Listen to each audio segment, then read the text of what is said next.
নমস্কার, শুরু করছি বাংলা বলছে। বঙ্গ বিজেপির হাল আনুষ্ঠানিকভাবে উঠল শ্রমিক ভট্টাচার্যের হাতে। বিজেপির দীর্ঘদিনের সৈনিক শ্রমিক ভট্টাচার্য, তাকে আজকে বরণ করে নেওয়া হলো দলের তরফ থেকে। সামনেই বিধানসভা নির্বাচন, তার আগে অত্যন্ত গুরুত্বপূর্ণ সময়ে এই গুরু দায়িত্ব শ্রমিক ভট্টাচার্যের হাতে। কালকে যখন আমরা আলোচনা করছিলাম, যেটা বলছিলাম যে অত্যন্ত সুবক্তা, পড়াশোনার ক্ষেত্রে তার একটা বিরাট একটা পড়াশোনার পরিধি রয়েছে, এটা সবাই জানেন। বিরোধী রাজনীতির যারা ব্যক্তিত্ব, তারাও শ্রমিক ভট্টাচার্য সম্পর্কে এক্ষেত্রে সপ্রশংসা থাকেন। এহেন শ্রমিক ভট্টাচার্যের সামনের পথটা সেটা কতটা চ্যালেঞ্জিং। আমরা একদিকে যখন দেখলাম যে শুভেন্দু অধিকারীর গলায় সেই হিন্দুত্ব, আজকে প্রথম দায়িত্ব নেওয়ার পর শ্রমিক ভট্টাচার্যের বক্তব্য সেটা অত্যন্ত তাৎপর্যপূর্ণ, যেখানে তিনি সবাইকে নিয়ে এগিয়ে চলার বার্তা দিচ্ছেন। প্রশ্ন, তাহলে কি শ্রমিক ভট্টাচার্যের হাত ধরে কট্টর হিন্দুত্বের পথ থেকে গত কয়েক বছরে যে হিন্দুত্বের লাইন অন্তত নির্বাচনের নিরিখে সেরকম কিছু হেল্প করেনি, সাহায্য করেনি এ রাজ্যে বিজেপিকে, সেখান থেকে সরে তাহলে কি ইনক্লুসিভ হওয়ার একটা ইঙ্গিত পাওয়া যাচ্ছে? আর যখন সবাইকে নিয়ে চলার কথা বলছেন, নিজের দলের মধ্যে কি সবাইকে নিয়ে চলার সূচনা আজকে হলো? আজকের ছবিটা ভিন্ন কথা বলছে, কারণ দিলীপ ঘোষ আজকের এই মঞ্চে ছিলেন না।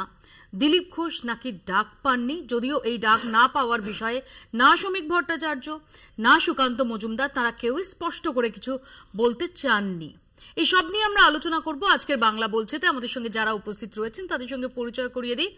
আমাদের সঙ্গে রয়েছেন তৃণমূল কংগ্রেসের পক্ষ থেকে পার্থ প্রতিম রায়, বিজেপির পক্ষ থেকে অভ্র সেন, সিপিআই এর তরফ থেকে সৈকত গিরি, কংগ্রেসের তরফ থেকে চন্দন ঘোষ চৌধুরী এবং রাজনৈতিক বিশ্লেষক শুভময় মৈত্র। আমি শুরুতে একবার দেখাই রাজ্যে কি ট্র্যাক চেঞ্জ করছে বিজেপি। দেখুন,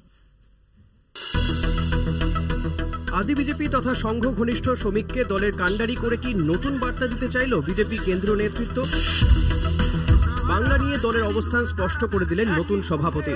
বললেন, বিজেপি চায় যে পথে দুর্গাপুজোর বিসর্জন হবে সেই পথেই শান্তির সঙ্গে মহরমও পালিত হবে। মুসলিম ছেলেদের হাতে তলোয়ারের বদলে তুলে দেওয়া হবে কলম। দিনের পর দিন একটা সাম্প্রদায়িক বিভাজন তৈরি করে দেওয়া হয়েছে রাজ্যের মাটিতে।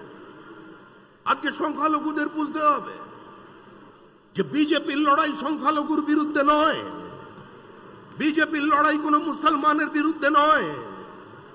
হ্যাঁ, আমরা লড়াই করছি আপনাদের বিরুদ্ধে, কারণ আপনাদের বাড়ির ছেলেরা যারা হাতে পাথর নিয়ে ঘুরছে, আমরা ওই পাথরটাকে কেড়ে নিয়ে ওখানে বই ধরিয়ে দিতে চাই। যারা তলোয়ার নিয়ে রাস্তায় নেমেছে, আমরা ওই তলোয়ার কেড়ে নিয়ে তাদের হাতে কলম ধরিয়ে দিতে চাই। এই লড়াই বিজেপির লড়াই, এটা পশ্চিমবঙ্গে বিজেপি করে দেখে। আদি পুরনো দ্বন্দ্ব ঘোচাতেও বার্তা দিতে হয়েছে শ্রমিককে। তিনি বলেন, যার হাতে বিজেপি পতাকা সেই বিজেপি। কোনো নতুন নেই, কোনো পুরনো নেই, যার হাতে বিজেপির পতাকা সেই বিজেপি। যে সক্রিয় সেই বিজেপি।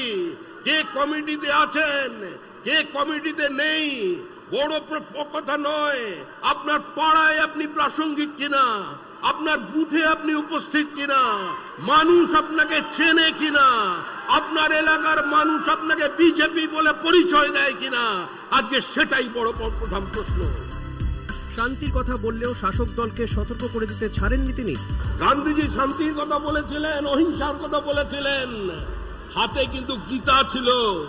আর গীতায় বলা আছে যে সর্বধর্ম পরিত্যাজ্যং মামেকং শরণং মুষি অহং তাং সর্ব পাপেভ্যো মোক্ষয়িষ্যামি মা শুচঃ। সমস্ত ভুলে যাও, এখন যুদ্ধ করো, প্রয়োজনে যুদ্ধ হবে। যে ভাষা তৃণমূল কংগ্রেস বোঝে সেই ভাষায় উত্তর হবে। শ্রমিক বলেন, গ্রামে গ্রামে মারছে মুসলমান, মরছে মুসলমান, ফলে পরিস্থিতির বদল করতে গেলে ভাবতে হবে তাদের। তবে এই অনুষ্ঠানেও হিন্দুদের একজোট হওয়ার ডাক দেন শুভেন্দু। ৮০% হিন্দু যদি ভোট দিতে বেড়ায় এই রাজ্যে ২৬-এ, এই যে জালি হিন্দু অত্যাচারী মুসলিম লীগ 2 সরকার আছে, পিসি ভাইপোর চোরেদের সরকার আছে, এই সরকারকে উপড়ে ফেলে দেওয়ার কাজ ভারতীয় জনতা পার্টি করবে। এদিন শাঁখের আওয়াজ আর ঢাকের বলে আড়ম্বরের সঙ্গে সভাপতি বরণ করে বিজেপি। তবে শ্রমিককে শুভেচ্ছা জানালেও নারী বিদ্বেষী বলে বিদ্যে ছাড়েনি তৃণমূল। দলের তরফে টুইট করে অতীতের অভিযোগে প্রসঙ্গ টেনে আনা হয়েছে। অঞ্জন রায়ের রিপোর্ট, কলকাতা টিভি।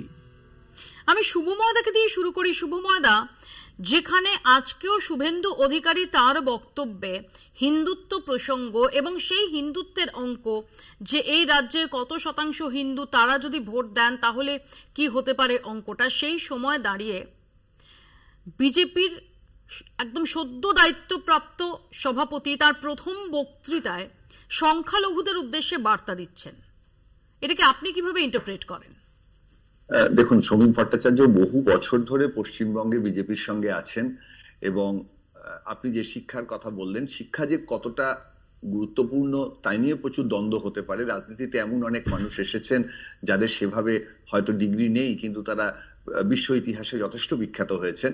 কিন্তু তা সত্ত্বেও আপনি একেবারে সঠিক কথা বলেছেন যে সমীক ভট্টাচার্য মহাশয়কে যেভাবে আমরা দেখি সেটা হচ্ছে একেবারে শিক্ষিত বাঙালি মধ্যবিত্ত, অত্যন্ত বাগ্মী, এবং ঠিক যেমন বাজপেয়ীর কথা আমরা ভাবতাম কেন্দ্রীয় রাজনীতিতে যে উদারবাদী হিন্দুত্বের একটা ধারা, সেইটা আমরা সমীক ভট্টাচার্যের মধ্যে অন্তত প্রত্যক্ষ করি। এবং এই জায়গায় দাঁড়িয়ে গত কয়েক মাস ধরে বিজেপির নেতৃত্ব, বিশেষ করে শুভেন্দু অধিকারী মহাশয় যেভাবে সম্পূর্ণ একটা কড়া হিন্দুত্বের বার্তা দিচ্ছেন, সেই জায়গায় আজকে সভাপতি হয়েই কিন্তু সমীকবাবুর বার্তা সম্পূর্ণ অন্য। একেবারে হিন্দু মুসলিম সাম্প্রদায়িকতার বিরুদ্ধে সরাসরি কথা বলেছেন, একেবারে বলেছেন যে মুসলিমদের হাতেই মুসলিমদের মৃত্যু হচ্ছে, সেই প্রসঙ্গ তুলেছেন। অবশ্যই বিজেপির যে রাষ্ট্রবাদী হিন্দুত্ব তার বাইরে তিনি বেরোননি, কিন্তু তার যে ব্যাসার্ধটা, তার পরিধিটা আর একটু প্রশস্ত করে দিয়েছেন। এবং এর ফলে কোন দিকে নির্বাচনোত্তর পরিস্থিতি কি হবে বা নির্বাচনের আগে বিজেপি কোন জায়গায় পৌঁছবে সেই অঙ্কটা তো এখনো করার সময় আসেনি। তবে আজকে দায়িত্ব নিয়ে তিনি কিন্তু যে বক্তব্যটি রাখলেন, সেই বক্তব্যটি সংসদীয় গণতন্ত্রের নিরিখে আগামী বহুদিন মনে রাখার মতো একটি বক্তব্য। ইনক্লুসিভনেস রাজনীতিতে আমরা যেটা বারবার বলি, সকলকে নিয়ে আত্মীকরণের মাধ্যমে যে সংসদীয় গণতন্ত্রের কথা তিনি বললেন, নির্বাচনী হিংসা যাতে না থাকে, একই সঙ্গে খুব স্বাভাবিক তিনি তো বিজেপির লোক, তিনি তো তৃণমূলকে হারানোর কথা বলবেনই, তার সেই বলার মধ্যেও কিন্তু সংসদীয় রাজনীতির জোরটা বেশি ছিল, লড়াইয়ের কথা ছিল, যারা বিজেপির হয়ে আক্রান্ত হচ্ছেন তাদের কথা বেশি ছিল। কিন্তু আক্রমণের কথাও তিনি যে দুই একবার বলেননি এমন নয়, কিন্তু একেবারে ছুঁয়ে বেরিয়ে গেছেন। আমার এখানে প্রশ্ন শুভময়দা, যে আমরা যদি একদম সদ্য সমাপ্ত কালীগঞ্জ বিধানসভা নির্বাচনের দিকে দেখি, যে কালীগঞ্জ বিধানসভা নির্বাচনের পরও বিজেপির তরফ থেকে যে অঙ্কটা তুলে ধরা হচ্ছিল যে হিন্দু ভোট কতটা কনসলিডেট করা গেছে ইত্যাদি, আমরা দেখেছিলাম যে সেই সময় আরএসএস এর তরফ থেকে বিজেপিকে একটা বার্তা দেওয়া হয়েছিল যে হিন্দু ভোটের অঙ্কটা আলটিমেট লক্ষ্য নয়, আলটিমেট লক্ষ্য হচ্ছে আসন জয়। এরকম একটা প্রেক্ষাপটে দাঁড়িয়ে কোথাও কি পশ্চিমবঙ্গে যে হিন্দুত্বের দাস যেটা যোগী রাজ্যে সফল, সেটা পশ্চিমবঙ্গে অন্তত এখনো পর্যন্ত সেভাবে এফেক্টিভ হচ্ছে না, এটাকে বুঝেই, এটাকে উপলব্ধি করেই এই বার্তা সমীক ভট্টাচার্যের? হ্যাঁ, দেখুন, সমীকদা যে দৃষ্টিভঙ্গি থেকে আজকে কথাটা বলেছেন, এটা কিন্তু সাধারণভাবে বিজেপির গত কয়েকদিনের বার্তা নয়। অভ্র আছেন এখানে যিনি তার মতো করে বিজেপির কথাটি বলবেন। আমরা বাইরের থেকে যেটা প্রত্যক্ষ করেছি সেটা হচ্ছে আসন জয়ের যে জায়গাটা, সেই জায়গায় হিন্দু ভোট কনসলিডেট করলেও কালীগঞ্জের ক্ষেত্রে হয়তো অসুবিধে হতো, কিন্তু এটা তো খুব বাস্তবসম্মত নয় যে পশ্চিমবঙ্গের সমস্ত হিন্দু একসঙ্গে গিয়ে শুধু বিজেপিকেই ভোট দেবেন, এটা তথ্যও তা বলছে না। কিন্তু একই সঙ্গে বলতে হবে বিজেপি যে ভোটটি পাচ্ছে 37-38% থেকে 40%র মতো, সেই ভোটটার মধ্যে যে প্রায় 98-99% ভোট যে একেবারে হিন্দুদের মধ্যে থেকে আসছে, এটা অস্বীকার করার কিছু নেই। হয়তো সমীকবাবু সেই বার্তাটা দিলেন যে উদারবাদী হিন্দুদের যে অংশ, তারা যদি আরেকটু তাদের দিকে যায়, এবং সেক্ষেত্রে সেই ভোট তো উদারবাদী হিন্দুদের অংশ তৃণমূলের মধ্যেও আছে, এমনকি বামপন্থীদের মধ্যেও কিছুটা আছে, তাদের দিকেও কিন্তু তিনি বারবার আজকে বার্তা পৌঁছে দেওয়ার চেষ্টা করেছেন বিভিন্নভাবে, এবং নো ভোট টু বিজেপি যে তিনি চাইছেন না এই কথাটিও কিন্তু খুব পরিষ্কারভাবে বলেছেন। একেবারে আমি এই প্রসঙ্গে শুভময়, আমি পরবর্তীকালে আবারও আসবো। আমাদের সঙ্গে নিউজ রুম থেকে রয়েছেন অঞ্জন রায়। আমি একটু অঞ্জনদার কাছে খুব সংক্ষেপে চলে যাব, কারণ দীর্ঘদিন ধরে বিজেপি বিট কভার করছেন অঞ্জনদা। অঞ্জনদা, আজকে যে এই শ্রমিক ভট্টাচার্যের যে আনুষ্ঠানিক বরণ অনুষ্ঠান এবং সেখান থেকেই ক্যাপ্টেন হিসেবে তার যে পথ চলা, সেটাকে কেন্দ্র করে ঠিক কি রাজনৈতিক বার্তা উঠে এলো? দেখো, পশ্চিমবঙ্গের রাজনীতিতে এইভাবে কোনো সভাপতি বরণ বা দলের সম্পাদক বরণ এর আগে পশ্চিমবঙ্গের রাজনীতি কোনোদিন দেখেনি। বিজেপিতে একটা কথা আছে যে মাটাম, এমন একটা পরিবেশ তৈরি করতে হবে যে পরিবেশে মানুষের মধ্যে কনফিডেন্স, কর্মীদের মধ্যে কনফিডেন্স হয় যে বিজেপি চলে আসছে, ক্ষমতায় চলে আসছে। আজকে শ্রমিক ভট্টাচার্যের এই ধরনের সভাপতি বরণ দেখে সেই কথাগুলো মনে পড়ছিল। শ্রমিক ভট্টাচার্যের যে লাইন, সেটা হচ্ছে সব অংশের মানুষ, হিন্দু মুসলিম থেকে শুরু করে সব অংশের মানুষকে সঙ্গে নিয়ে তৃণমূলের বিরুদ্ধে লড়তে হবে। আর শুভেন্দু অধিকারীর লাইন হচ্ছে হিন্দুত্বের লাইন, হিন্দু ছাড়া বিকল্প পথ নেই, সব হিন্দুকে এক করো। আজকের মঞ্চে দুটো পথ দুদিকে বেঁকে গেল। তুমি বলতে পারো যে শ্রমিক ভট্টাচার্যের শপথ গ্রহণ অনুষ্ঠানে কার্যত রাজ্য সভাপতির অভিষেক এবং বিরোধী দলনেতার বক্তব্য, দুদিকে দুটি পথ বেঁকে গেছে বলতে পারো। এই পথের মিলন কোন দিক কবে হবে, কিভাবে হবে, আমরা কেউ জানি না, বা কিভাবে ভারসাম্য থাকবে। অঞ্জন, ধন্যবাদ। অঞ্জন রায় আমাদের সঙ্গে এতক্ষণ সরাসরি ছিলেন। আমি এই ক্ষেত্রেই অভ্রর কাছে আসি যে অভ্র, তোমরা নতুন রাজ্য সভাপতি, তাকে আজকে বরণ করে নিয়েছে এবং সেখান থেকে এই যে বার্তা শ্রমিক ভট্টাচার্যের, এবং শ্রমিক ভট্টাচার্য দীর্ঘদিন ধরে বিজেপি রাজনীতির সঙ্গে সম্পৃক্ত। তিনি যখন এই বার্তাটা দেন, এবং যেটা আমি শুরুতেই বলেছি যে অত্যন্ত বাগ্মী, তার প্রত্যেকটি শব্দ চয়ন অত্যন্ত ভেবে চিন্তে করা এবং অত্যন্ত প্রাসঙ্গিক। সেখানে দাঁড়িয়ে শ্রমিক ভট্টাচার্যের এই বার্তা কোথাও কি কট্টর হিন্দুত্বের লাইন নয়। এই পশ্চিমবঙ্গে বিজেপির পথটা বাঙালির কাছে যদি আরো গ্রহণযোগ্য করে তুলতে হয়, তাহলে আরো ইনক্লুসিভ হতে হবে, এইরকম একটা ইঙ্গিত রয়েছে। মৌপিয়াদি, প্রথমত ভারতীয় জনতা পার্টির একজন সাধারণ কার্যকর্তা হিসাবে আমি বলতে চাই যে কোনো ভারতীয় জনতা পার্টির কার্যকর্তা এটাই চাইবে এবং এটাই মানুষকে বলবে যে আমরা ক্ষমতায় আসব, আমরা ক্ষমতায় আসার প্রচেষ্টা করব। সেটাই স্বাভাবিক। আমরা নিশ্চয়ই বলবো না যে মহাশূন্যের বিশাল দল, বলবো আমরা নিশ্চয়ই বলবো না যে সিপিআই ক্ষমতায় আসবে, সেটাই তো স্বাভাবিক। লাইন বেঁকে যাওয়ার কথা মাননীয় অঞ্জনদা বললেন যে শ্রমিকদার লাইন একদিকে চলে গেছে, শুভেন্দু অধিকারীর লাইন অন্যদিকে চলে গেছে। আমি তো দেখতে পাচ্ছি অঞ্জনদার যে বলা লাইন সেগুলো অনেকটা বেঁকে তেড়ে গেল। কারণ উনি বললেন যে বিজেপি এরকম করে দেখানোর চেষ্টা করে যে তারা ক্ষমতায় চলে আসছে, কিন্তু আজকে আমরা এই যে ডিবেটে আলোচনা করছি এর টপিকটা কিন্তু ভারতীয় জনতা পার্টি ঠিক করে দেয়নি। আপনাদেরও মনে হয়েছে ভারতীয় জনতা পার্টি কোথাও এতটা প্রাসঙ্গিক পশ্চিমবাংলায় যে আমাদের সভাপতি নির্বাচন হলে সেটা নিয়ে একটা পুরো ডিবেট হবে, তাহলে মানে আমরা প্রাসঙ্গিক। তো অঞ্জনদার লাইন তো আগে থেকেই বেঁকে গেল। তো আমি বেকা লাইনের মধ্যে আর ঢুকছি না, ওনার বেকা লাইনের বিশ্লেষণের মধ্যে আর ঢুকছি না। আমি পরিষ্কার বলি, ভারতীয় জনতা পার্টি কোনোদিনও ইসলাম ধর্মের বিরুদ্ধে কখনো বলেনি। We are against fundamentalism. আমি আবার ক্যাটাগরিক্যালি বলছি, আমরা ফান্ডামেন্টালিজম নিয়ে কথা বলেছি, পরবর্তীকালেও বলবো। আমরা চাই না যে সংখ্যালঘু সম্প্রদায়ের লোকের হাতে এরা সোর্ড তুলে দিক, বন্দুক তুলে দিক, তাদেরকে বাজেভাবে ব্যবহার করুক, তাদেরকে দিয়েই তাদের লোককে মারাক, এই ধরনের পরিবেশ পশ্চিমবঙ্গে আমরা চাই না। এই না চাওয়ার মধ্যে কথায় কথায় জিহাদি, কথায় কথায় অনুপ্রবেশকারী, এটা তোমরা বলো। মুপিয়াদি, এবিটির জঙ্গিকে জিহাদি বলবো না তো কি বলবো?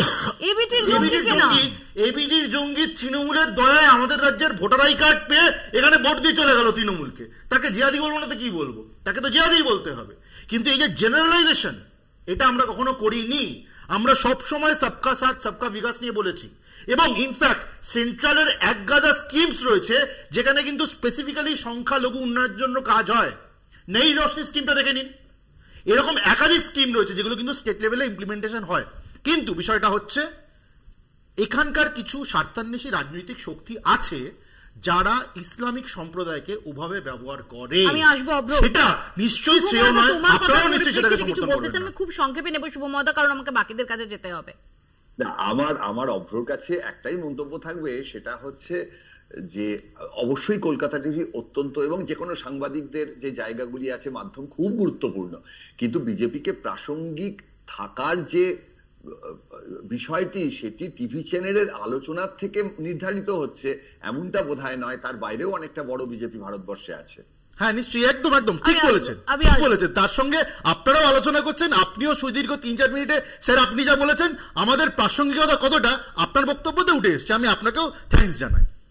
আমি শুধু বলে রাখি যেটা শুভময়দা বলতে চাইছেন অভ্র, যে এটা দিয়ে বিজেপির মতো দলের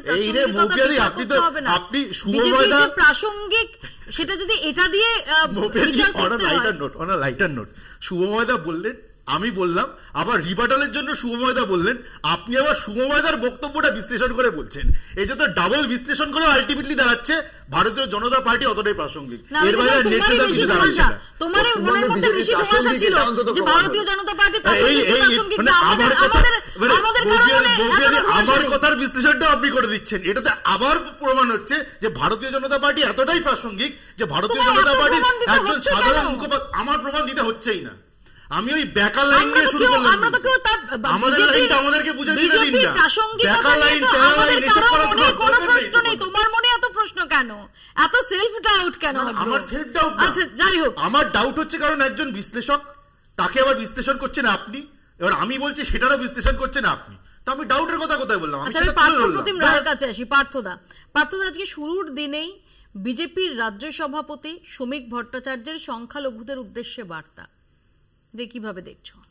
প্রথমে বলে রাখি যে বিজেপি তাদের সাংগঠনিক বঙ্গ বিজেপির সভাপতি কে হবেন সেটা তাদের সাংগঠনিক বিষয়, তবে আমরা যারা রাজনীতি করি নিশ্চিতভাবে বিরোধী রাজনৈতিক দলগুলোর কার্যকলাপ, তাদের সাংগঠনিক স্ট্রাকচার, এগুলোর উপর আমরা নজর রাখি।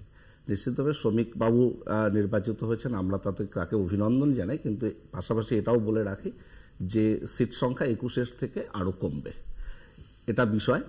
আমরা বরাবর বলে রাখি যে আমাদের দল এমন একটি দল যে আমরা বিভিন্নভাবে গণতান্ত্রিক পদ্ধতিতে নির্বাচিত করি, কিন্তু তাদের নির্বাচনের পদ্ধতিটা কি সেটা কিন্তু একটা ধোঁয়াশা।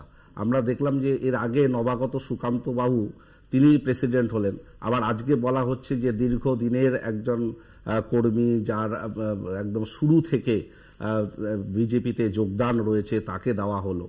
তাহলে কিভাবে সুকান্ত মজুমদার এর আগে প্রেসিডেন্ট নির্বাচিত হলেন?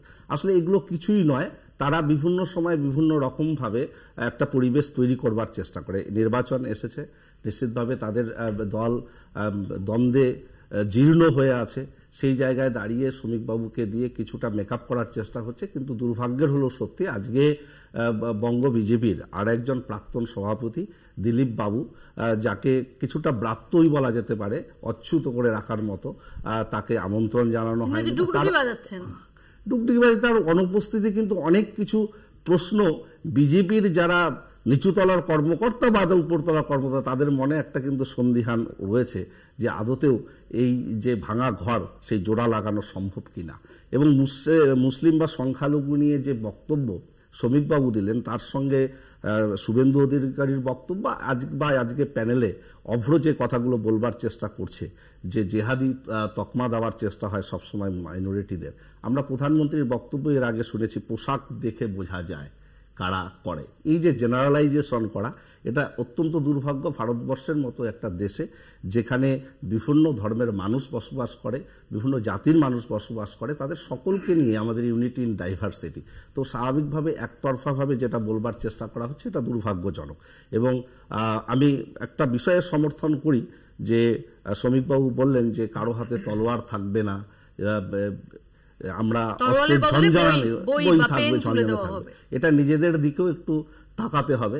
আমরা রামনবমীর মিছিলে দেখেছি গদা হাতে, তরোয়াল হাতে বেশ কিছু পরিচিত মুখ, তারাও কিন্তু রাস্তায় মিছিলে হেঁটেছে, এটাও দুর্ভাগ্য। আমি আসবো, আমি একটু সৈকত বা চন্দনদার কাছে আসার আগে একটু দেখেছি শ্রমিক ভট্টাচার্য আজকে তিনি বামেদের উদ্দেশ্যে বার্তা দিয়েছেন। শ্রমিক ভট্টাচার্য কি বলেছেন এবং তার পরিপ্রেক্ষিতে মোহাম্মদ সেলিম কি বলেছেন একটু শোনাবো। পরবর্তী প্রজন্ম হাতে তলোয়ার নিয়ে রাস্তায় বেরোবে, হাতে পাথর ছুঁড়বে, মুসলমান মানে সমাজ বিরোধী। দেখুন গ্রামগুলোর দিকে তাকিয়ে, মরছে মুসলমান, মারছে মুসলমান। সমস্ত সিপিআইএম এর ভাই বন্ধু শুনুন, সমস্ত বামপন্থী সমস্ত কংগ্রেসীদের উদ্দেশ্যে বলছি, ভোট কাটার রাস্তায় গিয়ে পিছনের দরজা দিয়ে তৃণমূল কংগ্রেসকে ফিরিয়ে আনবেন না। তাই যার যার পতাকা আছে ওই পতাকাগুলো কিছুদিনের জন্য একটু আলমারির ওপরে তুলে রাখুন, পথে নামুন, তৃণমূলকে সরান, তৃণমূলের বিসর্জন দিন। ওটা তো তৃণমূলের একটা সংস্করণ, উন্নত সংস্করণ বলবো না। জয় বজরংবলী কি জয় বলে মব লিঞ্চিং করেছে, তাদেরকে কি করবেন? তাদের হাতেও কলম ধরান, সাম্প্রদায়িকতার বিরুদ্ধে একটু কথা বলুন না। যেখানে কলম ধরার কথা, যেখানে স্বাক্ষর করার কথা, যেখানে শিক্ষা চালানোর কথা, সেটা কোনো কথা বলছেন না কেন? এই হিন্দু মুসলমান ছাড়াও তো কিছু রাজনীতির বিষয় আছে, সেটা একটু করুন না। সৈকত হিন্দু মুসলমান ছেড়েই তো বলার চেষ্টা করছেন, এবং সেখানে তিনি বলছেন যে বামেদের উদ্দেশ্যে কোথাও বার্তা যে ঘুরপথে তৃণমূল কংগ্রেসকে সমর্থন করবেন না। দেখুন, তৃণমূল কংগ্রেস নো ভোটুর কথা বলেছেন তিনি। তৃণমূল কংগ্রেস বা ভারতীয় জনতা পার্টি রাজনৈতিকভাবে এই রাজ্যে আমাদের বিরোধী অবস্থানে থাকে। স্বাভাবিকভাবে তাদের রাজনৈতিক দলের সভাপতি কে হবেন না হবেন সেটা তাদের আভ্যন্তরীণ বিষয়, কিন্তু তিনি যে বক্তব্য রেখেছেন, আরএসএস এর জন্মলগ্ন থেকে ভারতীয় জনতা পার্টি বা তার আগে হিন্দু মহাসভা, তাদের সঙ্গে কমিউনিস্টদের নীতিগতভাবে আদর্শগত পার্থক্য ছিল, আছে, থাকবে। আজকে যারা এই রাজ্যের মাটিতে মমতা বন্দ্যোপাধ্যায়, অভিষেক বন্দ্যোপাধ্যায়দের সরকারে থাকবার ক্ষেত্রে সুবিধা করে দেওয়ার রাজনীতি করছে, তার নাম ভারতীয় জনতা পার্টি। আপনি যদি দেখেন সারদা, নারদা, রোজভ্যালি থেকে শুরু করে আজ অব্দি যা যা তদন্ত, আরজিকর থেকে শুরু করে আজ অব্দি এমন কোন তদন্তের ক্ষেত্রে স্বরাষ্ট্র দপ্তর এমন কোন ভূমিকা পালন করেনি যাতে এই রাজ্যে তৃণমূল অসুবিধায় পড়তে পারে বা মমতা বন্দ্যোপাধ্যায় বা অভিষেক বন্দ্যোপাধ্যায় অসুবিধা করতে পারে। 100 দিনের কাজের টাকা হতে পারে, কিংবা আজকের ছাত্র সংসদ নির্বাচন, 10 দিন না হচ্ছে ইউনিয়ন রুমে তালা মারা, আইনি লড়াই, রাস্তার লড়াই, গণ আন্দোলনের লড়াই, আপনি কোথাও ভারতীয় জনতা পার্টিকে দেখতে পাবেন না। হিন্দু মুসলমান ছাড়া গত 4 বছর 5 বছর ধরে এই রাজ্যের রাজনীতিতে বিজেপির মুখ থেকে কোনো ইনক্লুসিভনেসের কথা সামনে আসেনি। আপনি দুটো শব্দ ব্যবহার করলেন, এক অভ্রকে বলবার চেষ্টা করলো, শ্রমিক বাবুর কথা, অভ্রর কথা বা বিজেপির কথা। গোটা দেশের একটাও কোনো বিজেপির কর্মী এ কথা বিশ্বাস করে না যে তারা সাম্প্রদায়িক রাজনীতি করে না। সংখ্যালঘুদের প্রতি যেভাবে খাদ্যের অভিযোগে, পোশাকের অভিযোগে, জীবনযাত্রার অভিযোগে যেভাবে জেনারেলাইজড করা হয়েছে, পোশাক দেখে বোঝা যায়, খাদ্যাভ্যাস দেখে বোঝা যায়, মুসলমান ধরে পেঠাও জঙ্গি ধরবার আগে, এতেই প্রমাণিত ভারতীয় জনতা পার্টি আলটিমেটলি মুসলিম বিরোধী নয়, সংখ্যালঘু বিরোধী। রাজ অভিষেক যেভাবে হওয়ার কথা, রাজারাজরাদের পার্টি, কর্পোরেটদের পার্টি, তাদের অভিষেক এই প্রথমবার বাংলা দেখলো একটা রাজনৈতিক দলের সভাপতি নির্বাচন করা, তার ঘোষণার ক্ষেত্রে এরকম বিপুল আয়োজন। এইটা কিন্তু বাংলার রাজনীতির সঙ্গে বেমানান। একটা ছোট্ট বিরতি আমাকে নিতেই হবে, বিরতির পর আমি ফিরছি, চন্দনদার কাছেও ফিরবো। ছোট্ট বিরতির পর ফিরছি, দেখতে থাকুন বাংলা বলছে। ফিরলাম বিরতির পর, আমি চন্দনদার কাছে আসবো। চন্দনদা, শ্রমিক ভট্টাচার্য তার আজকের যে বার্তা, সেটাকে আপনি কিভাবে দেখছেন? দেখো, প্রথমেই যেটা বলি, জাতীয় কংগ্রেসের পক্ষ থেকে অভিনন্দন, কারণ পশ্চিমবাংলার প্রধান বিরোধী দল বিজেপি এবং বিজেপির রাজ্য সভাপতি। আমাদের তোমার বিশ্লেষণের ক্ষেত্রে বিশেষ কিছু বলার নেই, কারণ একটি দল তার সভাপতি নির্বাচিত হবেন, তার বক্তব্য থাকবেন। কিন্তু ঘটনাচক্রে যেটা আমরা একটু অন্যভাবে দেখলাম, সেটা হচ্ছে একটা সমাবেশ করা এবং সেই সমাবেশে একটা ফোকাল পয়েন্টে রাখা, এবং সেটা একেবারে 2026 নির্বাচনকে ঘিরে যে একটা প্রস্তুতি, সেটা নিয়ে কোনো সন্দেহ নেই। আমি দ্বিতীয় জিনিসটা বিশেষভাবে লক্ষ্য করলাম, আমি দেখলাম ওই তলোয়ার, বই ইত্যাদি ইত্যাদি, সেটা সম্ভবত উনি নিজের দলের ক্ষেত্রে বলতে চেয়েছেন, কারণ আমরা বিভিন্ন সময় পার্থও সেটা বলেছে, আমিও আলোচনায় যাচ্ছি না, কারণ ওদের দলের ক্ষেত্রে এই শিক্ষাটা দরকার। এবং শ্রমিক ভট্টাচার্য একজন শিক্ষিত মানুষ, আমার মনে হয় অন্তত দলের এই ভাবনা রিসার্চের ক্ষেত্রে ভূমিকা থাকবে। কিন্তু তুমি ঠিক তার পরবর্তী সময় যাকে দেখালেন বিরোধী দলনেতা, তার যে ফোকাল পয়েন্ট, এটা কিন্তু কমপ্লিটলি অন্য মেরুতে, অর্থাৎ দুটো মেরুকে সম্মিলিত করবার শক্তি, এবং এটা প্ল্যান্ড, এটাই ঘটেছে আজকে, এখানে কোনো সন্দেহ নেই।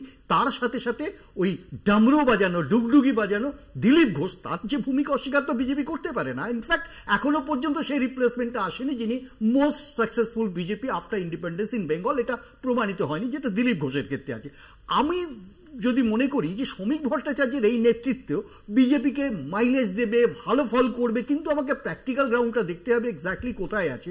বিরোধী দলনেতার লাস্ট নির্বাচনের ক্ষেত্রেও তার ক্যালকুলেশন হিন্দু ভোট। এখন ইনক্লুসিভ পলিটিক্সের ক্ষেত্রে পশ্চিমবাংলায় শুধু হিন্দু ভোটটা যে বিশেষ কাজ করবে না, এটাও কিন্তু প্রমাণিত হচ্ছে বারবার। সুতরাং আমি কনক্লুসিভ এখানে করব, শ্রমিক ভট্টাচার্যের নেতৃত্বে বিজেপি ভালো করুক, এই শুভকামনার সাথে সাথে একটি কথা বলবো, বিজেপি এমন একটি জায়গাতে দাঁড়িয়ে আছে ধর্মীয় আধারে, এবং সেক্ষেত্রে এই ত্রিফলা কিন্তু বিজেপির সামনে রয়েছে। একদিকে শ্রমিক ভট্টাচার্য, আর একদিকে দিলীপ ঘোষ, আর একদিকে ওই বিপরীত মেরুতে থাকা বিরোধী দলনেতা। আমার মনে হয় সব থেকে বড় কঠিন কাজটি শ্রমিক ভট্টাচার্যকে করতে হবে, এই ব্রিজ আপ করা, রাদার দ্যান অন্য দল বা অন্য পলিটিক্সে বিশেষ সময় দেওয়া। ব্রিজ আপের প্রসঙ্গটা যখন এলো, যখন আজকে যেটা দেখা যায়নি বাংলার রাজনীতিতে, যেটা এতক্ষণ ধরে সবাই বলছিলেন যে বাংলার রাজনীতিতে একটা রাজনৈতিক দলের সভাপতি তাকে বরণ করা হচ্ছে এরকম একটা বর্ণাঢ্য অনুষ্ঠানে, এটা সত্যি খুব বিরল, নজিরবিহীন। কিন্তু সেই জাঁকজমকের মধ্যে কোথাও নেই সেই প্রাক্তন সভাপতি যার হাত ধরে বিজেপি 3 থেকে 77 হয়েছে, বা 2019-এও যার হাত ধরে 18টা সাংসদ পেয়েছিল বিজেপি। দিলীপ ঘোষ আজকের অনুষ্ঠানে ব্রাত্য। তিনি কি করছেন? তিনি দুর্গাপুরে ডুগডুগি বাজাচ্ছেন। দেখুন।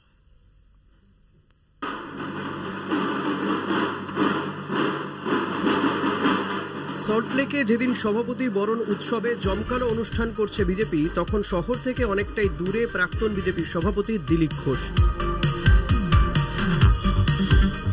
হাতে তুলে নিয়েছেন ডুগডুগি। কিন্তু কেন হাতে নিলেন শিবের ডমরু? প্রবীণ নেতা কি রাজ্যবাসীকে পুরনো ছড়া মনে করিয়ে দিতে চাইলেন? গ্রাম বাংলা চষা পদ্ম নেতা বলতে চাইলেন, আমরা দুটি ভাই, শিবের গাজন গাই, ডুগডুগি বাজাই। আদি নেতা শ্রমিক ভট্টাচার্যকে রাজ্য সভাপতি করার পরই নতুন উদ্যোগে নামার আভাস দিয়ে রাখলেন, নাকি চামড়া গুটিয়ে ডুগডুগি বানানোর ইঙ্গিত দিলেন তিনি? তার রাজনৈতিক বার্তা সময়ই বলবে। তবে এখন তিনি বলছেন, জনগণকে জাগাতেই হাতে তুলে নিয়েছেন ডুগডুগি। শ্রাবণ মাস এসে গেছে, প্রভু মহাদেব তার ডুগডুগি বাজাচ্ছেন চারিদিকে, তো তার যে হাতে ডমরু থাকে সেটা সমাজকে জাগাবার জন্য সবাইকে। তো আমরাও সবাইকে বর্তমান পরিস্থিতির জন্য জাগরণ করছি, সবাইকে জাগাচ্ছি যে আসুন লড়াই করুন।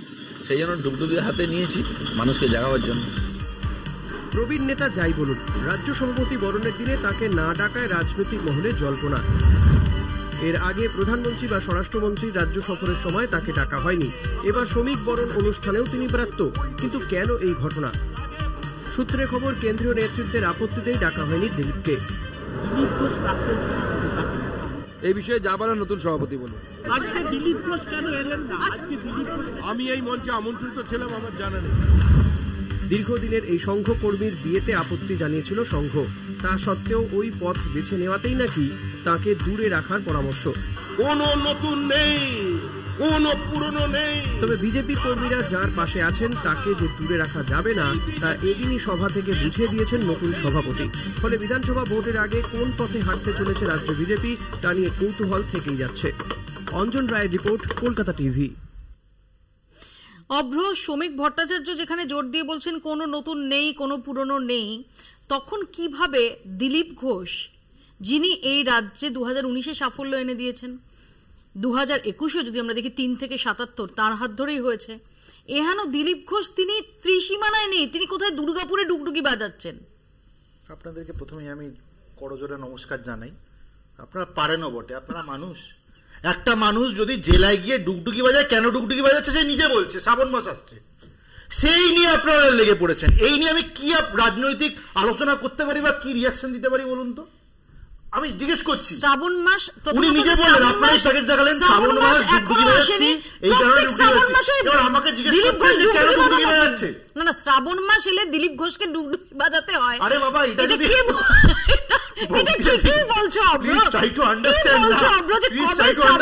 অন্তত শ্রাবণ মাস আসার যদি আমরা অন্তত 10-12 দিন বাকি আছে, না না অন্তত 10-12 দিন বাকি আছে আজকের দিনে। না, শ্রমিক বরণে দিলীপ ব্রাত্য কেন, এই আমাদের সাদা মনে এই প্রশ্নটা। ঘোষ মহাশয় নিজে বলেছেন উনি ব্রাত্য, ওনার প্যাকেজ তো দেখালেন ডুগডুগি বাজাচ্ছে। আপনাদের প্রবলেমটা কি? উনি ডুগডুগি বাজাচ্ছেন বলে অন্য কিছু বাজালে ভালো হতো, ঢোল তবলা বাজালে ভালো হতো নাকি? আমি বুঝতে পারছি না এটার রাজনৈতিক রিয়াকশন আপনি চাইছেন কি? বৃত্তান্ত কি ব্যাপার?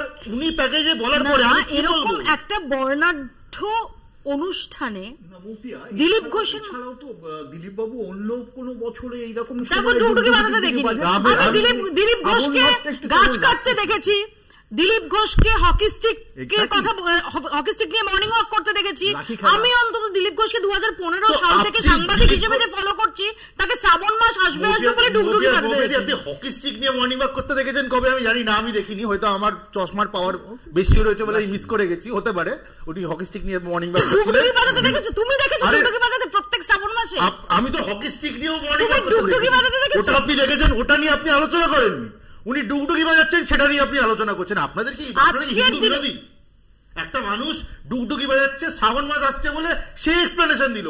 এবার আপনি বিজেপির একজন প্রতিনিধি থেকে জিজ্ঞেস করছেন কেন দিলীপ ঘোষ ডুগডুগি বাজাচ্ছে। তোমরা কি হিন্দু বিরোধী যে ডুগডুগি বাজানোর নেতাকে তোমরা আজকে মঞ্চে রাখলে না? তোমরা কি হিন্দু বিরোধী যে শ্রাবণ মাস আসছে বলে ডুগডুগি বাজানোর নেতাকে আজকে মঞ্চে ডাকলে না? এবং দুর্গাপুর থেকে কলকাতা শহর একবারও 2.5 থেকে 3 ঘন্টা লাগে, রাস্তাঘাট ঝাঁ চকচকে হয়ে গেছে, রাস্তাঘাট ঝাঁ চকচকে হয়ে গেছে। উনি ডুগডুগি বাজিয়েও মঞ্চে আসতে পারতেন। আপনাদের প্রবলেমটা ডুগডুগি নিয়ে, আপনাদের প্রবলেমটা হিন্দু সমাজকে নিয়ে। আমি বলছি, কারণ এতবার করে ডুগডুগি করলেন, মানে ওটা যদি অন্য কিছু হতো তাহলে আপনাদের প্রবলেম থাকতো না, তবে হলে কোনো প্রবলেম থাকতো না। ডুগডুগি কেন বাজাচ্ছে? কেন? ওটা সম্পৃক্ত হিন্দু সমাজের সঙ্গে। মানে এইটা নিয়ে আমি কি রিয়াকশন দেব? শুভ ময়দা আজকে বিজেপির যে শ্রমিকটাকে বরণ করে নেওয়ার বিষয়টা ছিল, সেখানে ডুগডুগি নিয়ে কোনো আলাদা অনুষ্ঠান ছিল না, এটা তো আমরা দেখতেই পেয়েছি। ফলে যাই হোক, সেটা তো বিজেপির একেবারে নিজের মধ্যের ব্যাপার। আমি দুটো জিনিস বলতে চাই। এক হচ্ছে, দেখুন বিজেপির যে রাজনীতি, সেই রাজনীতির ফলে ভোটে তারা এখনো জিততে পারেননি, কিন্তু পশ্চিমবঙ্গে যে একটা ধর্ম ভিত্তিক রাজনীতির যে আলোচনা, ভালো খারাপ পরের কথা, সেটা কিন্তু এসেছে। যেমন পার্থবাবু বললেন বা চন্দনদা যখন আলোচনা করলেন রামনবমীর মিছিল নিয়ে, সেই রামনবমীর মিছিল তো শুধু একা বিজেপি করছে না, রামনবমীর মিছিল অন্য রাজনৈতিক দলও তাতে অংশগ্রহণ করছে। অর্থাৎ বিজেপি রাজনৈতিকভাবে ভোটে না জিতলেও তাদের যে এজেন্ডা, সেই জায়গায় তারা সফল। আজকে সেইখানে তারা আর একটা এজেন্ডা নিল, যে এজেন্ডাটা হচ্ছে অনেকটা সাম্প্রদায়িকতার বিরুদ্ধে যে বক্তব্য, তার এজেন্ডা। ফলে এইখানে আজকে হয়তো বলা যেতে পারে যে তাহলে কি আজকে বামপন্থীরা সফল হয়ে গেল, যে বিজেপির নেতার মুখে সাম্প্রদায়িকতা বিরোধী একটা আলোচনা উঠে আসছে, যেখানে একজন মুসলিম আর একজন মুসলিমকে মেরে কেটে ফেলবে না, বরং তাকে পড়াশোনা করার কথা বলবে, একটা হিংসার বিরোধী রাজনীতির কথা। ফলে এই জায়গায় মূল আমাদের যে ভাবনাটা বিশ্লেষক হিসেবে কি থাকে, যে আমাদের যে সংসদীয় রাজনীতি, সেটা সংসদীয় পথে চলুক, যেখানে মানুষ তার মতন করে ভোট দিতে যাক, সেখানে যাদের নাম আমাদের খাতায় লেখা আছে, বিজেপি, কংগ্রেস, তৃণমূল, সিপিআই, এমসিপিআই, তারা প্রত্যেকে রাজনৈতিক যে ক্ষেত্র, সেই জায়গায় তারা প্রচার করতে পারুক। সেই জায়গায় কিন্তু আজকে অনেক দিন পর শ্রমিক ভট্টাচার্যের যে বক্তব্য, সেই বক্তব্যের মধ্যে একটা ব্যালেন্স আছে। বিরোধীরা তার বিরুদ্ধে বলবেনি, কিন্তু মাঝের জায়গা থেকে দেখলে আজকে কিন্তু শ্রমিকবাবুর বক্তব্যের মধ্যে পশ্চিমবঙ্গের রাজনীতিতে বিশেষ করে বিজেপি যে ধরনের উগ্র হিন্দুত্বের কথা গত কয়েকদিন ধরে বলছিল, তার থেকে বেরিয়ে এসে কিন্তু তিনি অনেকটা মধ্যপন্থী বক্তব্য রেখেছেন। এবং তিনি যেহেতু রাজ্য সভাপতি, সুতরাং অন্য কোনো জায়গায় যারা ডুগডুগি বাজালেন তারাও বিজেপির পক্ষে খুব গুরুত্বপূর্ণ, কিন্তু আজকের দিনে কিন্তু শ্রমিকবাবু যে পথটা দেখালেন, সেই পথটি পশ্চিমবঙ্গের রাজনীতিতে একটা গুরুত্বপূর্ণ ভাবনার জায়গা আমাদের সামনে তৈরি করে দিল। পার্থদা, আমরা ব্রেকে যাওয়ার আগেই যখন এ নিয়ে আলোচনা হচ্ছিল, তুমি তখন এই দিলীপ ঘোষ কেন ডাক পেলেন না? তো গত কয়েক মাসে বিশেষ করে দিলীপ ঘোষ তিনি জগন্নাথ মন্দির সেখানে সস্ত্রীক যাওয়ার সময় থেকে আমরা দেখেছি যে দিলীপ ঘোষ সম্পর্কে তোমাদের অনেকটাই মাথা ব্যথা রয়েছে, অনেকটাই উদ্বেগ রয়েছে, অনেকটাই চিন্তা রয়েছে। দেখুন, মাথা ব্যথা, আজকে দিলীপ ঘোষ এই অনুষ্ঠানে ছিলেন না, তাই নিয়ে তোমাদের এত চিন্তিত নয়। আমরা এই বিষয়গুলো নিয়ে, বিজেপির আভ্যন্তরীণ বিষয় নিয়ে চিন্তিত নই, কিন্তু একজন রাজনৈতিক কর্মী হিসেবে বা একটা রাজনৈতিক দলের প্রতিনিধি হিসেবে নিশ্চিতভাবে বিরোধী দলের কিছু অসঙ্গতি যখন চোখে পড়ে, সেটা নিয়ে আলোচনা যখন হচ্ছে, কিছু কথা বলবার প্রয়োজনীয়তা রয়েছে। দিলীপ বাবু ডাক পায়নি কি কারণে? দুটো কারণ হতে পারে। উনি বিয়ে করেছেন, এটা অনেকে মেনে নিতে না, অপরাধ নয়, আমাদের কাছে তো কোনো অপরাধ নয়। বিয়ে করেছেন তাই বলে কেউ গোসা হয়েছে ডাকেনি। অথবা তিনি জগন্নাথ মন্দির কেন দর্শন করতে গেলেন, মন্দির দর্শনে আপত্তি, সেটা হতে পারে। আর জগন্নাথ মন্দির দর্শন করতে গেলে তাহলে তো সেটাও হিন্দু বিরোধী তো তারা বিচারিতা করে, সেটা স্পষ্ট। এবং আরো একটা বিষয় যে দিলীপ বাবু সর্বভারতীয় সহসভাপতি, পশ্চিমবঙ্গ থেকে তিনি প্রতিনিধিত্ব করছেন তাদের সাংগঠনিক স্ট্রাকচারে, এবং তিনি সফলতম এ পর্যন্ত বঙ্গ বিজেপির যে কজন সভাপতি রয়েছে তার মধ্যে। তিনি এত বড় একটা গুরুত্বপূর্ণ সভা, যেখানে নবনির্বাচিত সভাপতিকে বরণ করা হলো, সেই মঞ্চে নেই। তিনি দুর্গাপুরে ডুগডুগি বাজাচ্ছেন, এবং ডুগডুগি বাজানো এই যে বিষয়টা, এটার মধ্যে শুধু একটা সাদা চোখে যদি আমরা বিশ্লেষণ করি ভুল হবে, এর পেছনে নিগূঢ় তত্ত্ব আছে। তিনি জাগরিত করতে চাচ্ছেন সেই সমস্ত অবহেলিত বিজেপিদের যারা এই সময়ে বিজেপিতে তারা মর্যাদা পাচ্ছেন। আমি শুধু একটু অভ্রকে একটু অ্যাড করে দিই যে শ্রাবণ মাস আসছে, উনি ডুগডুগি বাজাচ্ছেন। অমিত শাহ যখন মে মাসের শেষে 1 জুন যখন শহরে এলেন, তখন শ্রাবণ মাস আসছিল না। তখন দিলীপ ঘোষের ডুগডুগি বাজিয়ে শ্রাবণ মাসকে আবাহন করার কোনো দায় ছিল না। তিনি সেখানেও ডাক পাননি, ব্রাত্য ছিলেন। আলিপুর দুয়ারে যখন প্রধানমন্ত্রী নরেন্দ্র মোদী তিনি সভা করলেন তার জাস্ট 3 দিন আগে, তখনও শ্রাবণ মাসকে আবাহন করার জন্য দুর্গাপুরের, কেন দুর্গাপুরেই বা তাকে ডুগডুগি বাজাতে হচ্ছে আমি সেটাও বুঝতে পারছি না শ্রাবণ মাস নিয়ে। যাই হোক, সে সময় তো তিনি ডুগডুগি বাজাননি। তাহলে কি কোথাও তার যে প্রশ্নটা পার্থপ্রতিম করছেন, যে কোথাও তিনি তার বিবাহ করেছেন, সেটা তার পার্সোনাল চয়েস, তার জন্য তিনি ব্রাত্য। এবার বলবো, এবার যদি ডুগডুগি নিয়ে আলোচনা হয়, আমি ডুগডুগি নিয়ে আলোচনা করতে পারি, আমার কোনো সমস্যা নেই। ডুগডুগি নিয়ে পিএইচডি করেছেন পার্থদা, আমি সেই নিয়ে আমি একটা পিএইচডি করার চেষ্টা করতে পারি। শুনুন না, মাঝখানে বলিনি তো, শুনুন না, আপনার দরদ উতলে পড়ছে আমি বুঝতে পারছি। দরদ উতলে যদি পড়ে, তাহলে তাদের জন্য, ওই মানুষগুলোর জন্য দরদ উতলে পড়ুক যাদেরকে আপনারা বেছে বেছে গ্রামে গঞ্জে মারেন, যেই মহিলাদের আপনারা বেছে বেছে গ্রামে গঞ্জে বিজেপি করার অপরাধে ধর্ষণ করেন, গণধর্ষণ করেন। আমি একাধিক কেস এখানে পরিষ্কার লিস্ট ধরে বলে দিতে পারবো। এই যে আমাদের আভ্যন্তরীণ বিষয় নিয়ে এত বিশ্লেষণ করুন, আপনি করুন, আপনার দলের আর কাজ কি, এইসবই করবেন, নিজের তো দলের কোনো কাজ নেই। কিন্তু তার সঙ্গে ওই খেটে খাওয়া একদম মাটির মানুষ ভারতীয় জনতা পার্টি করে, যাদেরকে আপনারা অত্যাচার করেন, সেগুলো বন্ধ করুন। তারাও তো মানুষ, তারা যেন তাদের দুটো হাত থাকে যে ডুগডুগি বাজাতে পারবে, কাজ করতে পারবে, খেয়ে পড়ে বাঁচতে পারবে, তাদেরকে মেরে দেবেন না, আমার এটা সাজেশন। আরেকটা জিনিস আমি বলি, যে একটা কথা উঠে এলো যে কেন এরকম বর্ণাঢ্য একটা সভা করে বিজেপি সভাপতিকে এরকম সম্বর্ধনা দেওয়া হলো। আরে আমরা তাহলে কি করবো, মানে তাবু খাটিয়ে করলে আপনারা খুশি হতেন? আমরা তাবু খাটিয়ে করবো না একটা বর্ণাঢ্য সভা করে করবো? তাহলে আমি বলিনি নাকি কলকাতা তিনি যেই দপ্তরে রয়েছে, যেই বিল্ডিং এ রয়েছে, সেই বিল্ডিং এর ছাদে করবো? এটা আমাদের অভ্যন্তরীণ ব্যাপার, আমাদের উপর ছেড়ে দিন না। আমি বলছি প্রাসঙ্গিক একটা আলোচনা হোক, ডুগডুগি তবলা এগুলো নিয়ে যদি 10 মিনিট 15 মিনিট ধরে আলোচনা চলে, দিলীপ ঘোষ প্রাসঙ্গিক, বুঝতে পেরেছি তো। আলোচনাটা হচ্ছে ডুগডুগি বাজানো নিয়ে। আপনি বললেন দুর্গাপুরে গিয়ে কেন ডুগডুগি বাজালো? আরে ভাই মৌপিয়াদি, আমি কি করে জানবো উনি কেন দুর্গাপুরে গিয়ে ডুগডুগি বাজালেন?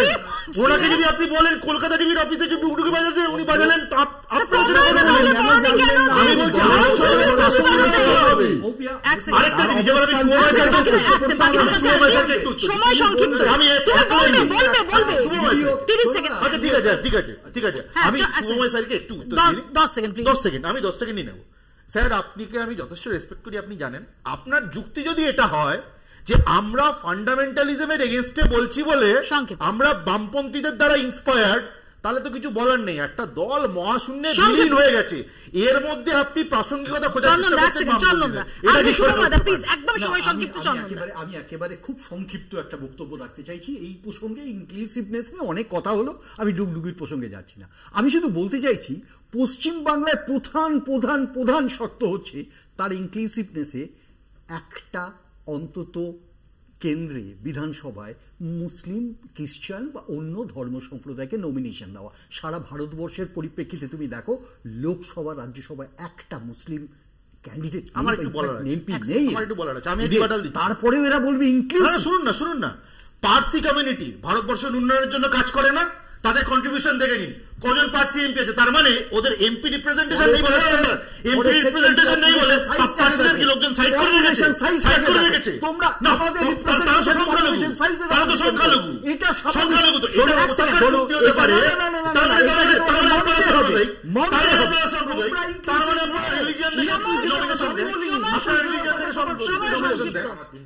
সৈকত, আজকে দিলীপ ঘোষের না থাকাটা সেটা কি সত্যি সারপ্রাইজিং না? না, আমরা তো অবাক নই, এই কারণে নই, তার কারণ বিজেপির মধ্যে একটা তৃণমূল বিজেপি আর একটা আদি বিজেপি রয়েছে। দেখুন, দিলীপ বাবু প্রকাশ্যে দাঁড়িয়ে, আপনাদের অনেক মিডিয়া বাইট রয়েছে, যিনি মমতা বন্দ্যোপাধ্যায়কে পুরো ক্লিন চিট দিয়েছেন এবং জগন্নাথ মন্দির নিয়ে ভূয়সী প্রশংসা করেছেন। স্বাভাবিকভাবে সেদিন থেকেই বোঝা যাচ্ছিল যে বিজেপি থেকে তৃণমূল, তৃণমূল থেকে বিজেপি, আর একটা উদাহরণ হয়তো বাংলার রাজনীতি দেখতে চলেছে।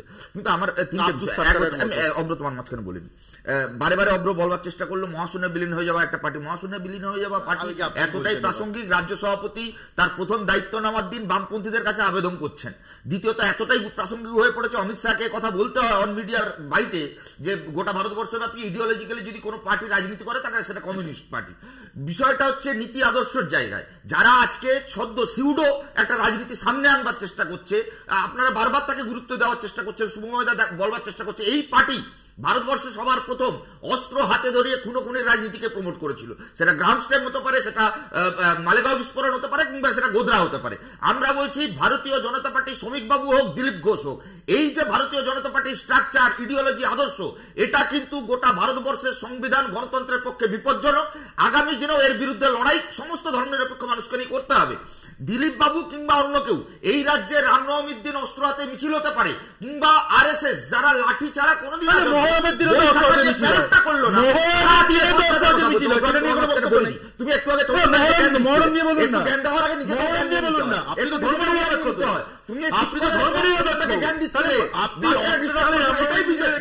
এটাই বিজেপি, এটাই হচ্ছে সাম্প্রদায়িকতা।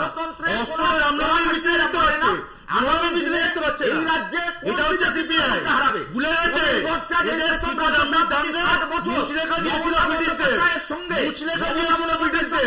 ভুলে গেছে স্বাধীনতা, সংবিধান,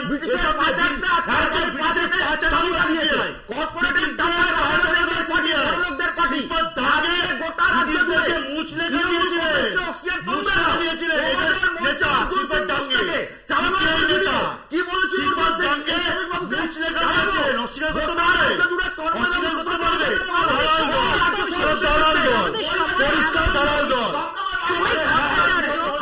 বিজেপির রাজ্য সভাপতি হিসেবে দায়িত্ব নেওয়ার পর ইনক্লুসিভনেসের বার্তা দিয়েছে। সত্যি কি এই রাজ্যে বিজেপির যে লাইন, অদূর ভবিষ্যতে বঙ্গ রাজনীতিতে বিজেপির সেই লাইনটা চেঞ্জ হওয়ার একটা বার্তা আজকে থাকলো শ্রমিক ভট্টাচার্যের বক্তব্যে, নাকি জাস্ট আজকে প্রথম দিন সৌজন্যমূলকভাবে একথা বললেন শ্রমিক ভট্টাচার্য? তার উত্তর ভবিষ্যতেই পাওয়া যাবে। কিন্তু এই সবাইকে সঙ্গে নেওয়ার বার্তার পাশাপাশি দলের অন্দরে কতটা সবাইকে পাশে নিয়ে চলতে পারবেন শ্রমিক ভট্টাচার্য, সেই পথটা কতটা সুগম, সে প্রশ্ন রয়ে গেল। বিজেপি মানুক বা না মানুক, দিলীপ ঘোষের অনুপস্থিতি ডেফিনেটলি সেই বার্তাটা রেখে দিল। বাংলা বলছি এখানেই শেষ করছি। দেখতে থাকুন কলকাতা টিভি।